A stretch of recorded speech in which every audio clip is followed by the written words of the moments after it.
What is going on, guys? I am the FD Guru, bringing to you guys a Wednesday edition of my NBA DFS podcast. We had a lot of good value plays last night that ended up panning out very well. A little frustrated with how that slate went. The late news of Kuzma starting for Caldwell Pope ended up screwing me because I had Batum in all my lineups until like 10 minutes before or 20 minutes before lock. And I ended up going to Kuzma, and then Batum, the video play, ended up really going off because Paul George ended up being out. So that helped him out a lot. And then that whole Nets starting lineup with Bruce Brown, and Tyrion Prince and Jeff Green, when they have Joe Harris, who has started I think every single game in his career, and Steve Nash just really felt like putting him on the bench, and I had Joe Harris. He was a big value play last night. Didn't end up doing as well because he came off the bench. So we're on to tonight.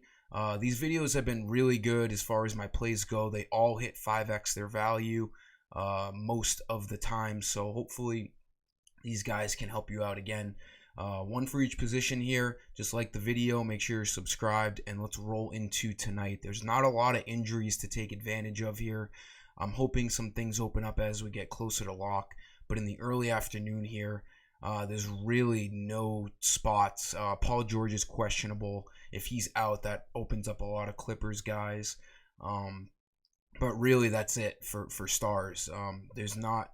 I mean, we have Darius Garland out, so maybe you could go with Colin Sexton again. But he is like over 7K, so Sexton may be a GBP guy. Smart, we could wait on his news, him and Jeff Teague. But they boosted Peyton Pritchard's price, so we'll have to really just decide on that later on. So point guard, I like De'Aaron Fox. This Bulls and Kings game has a very high over-under. Fox actually dropped a couple $100. He was 800 last slate. There's no 8,000 last slate. There's no reason for him to drop. He's a constant 40 fantasy point kind of guy. He's averaging 39.2 fantasy points per night, and he's got that 50 point ceiling. So he's a very consistent guy. I don't know if he's gonna drop you like that 60 for a tournament to win. When you're spending 8K on a guy, you want that potential. But for cash, De'Aaron Fox is a lock in my opinion tonight against the Bulls. Should be pretty up-tempo, should be a lot of points. It's one of the higher over-unders on tonight's slate. And then I'm going with Buddy Hield, his teammate as well. Both guards I like. Hield hasn't been the best, but FanDuel dropped his price down even more. He was 5,700, now he's 5,200. He needs like 25, 26 fantasy points for value. He's averaging basically what he needs to get value tonight. He's averaging that per game, and he's got an above average matchup tonight. So I do like Buddy Hield. He plays 30 or more minutes every game. If he gets the hot hand, if he shoots the ball well early on, he could be their number one offensive threat the entire game. He has that potential to go off. He hasn't surpassed more than 31 this year so far, but he's got the potential to go up towards 40 fantasy points if he's shooting the ball well. I do like him at shooting guard. Small forward, let's go back to Otto Porter. Lauri Markkanen, their power forward, is still out due to COVID. And the Bulls are pretty shorthanded all around. Porter's been playing really well for the Bulls. He's playing high 20s, maybe even 30 minutes. And he has that great potential. I had him in both lineups last night. He did not disappoint.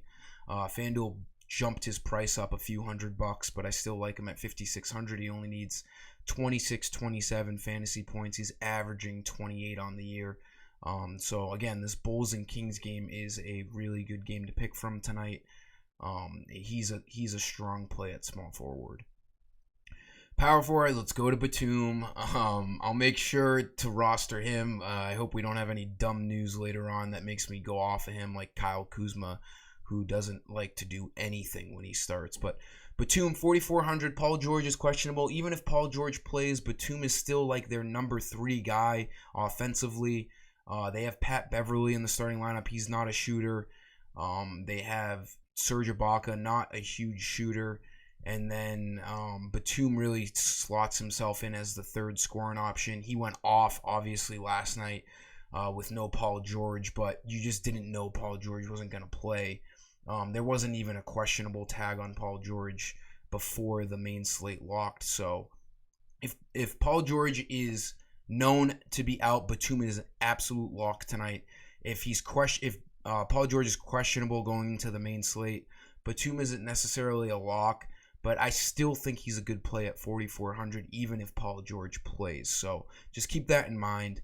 An absolute lock if Paul George is ruled out later. And then for center, I like Clint Capella a lot. This Hornets and Hawks game also has a very high over-under. Clint Capella is one of the best big men in the league, consistent-wise.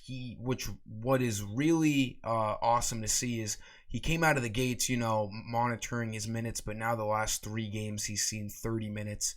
And when he gets that kind of playing time, he's going to hit his value basically every single game.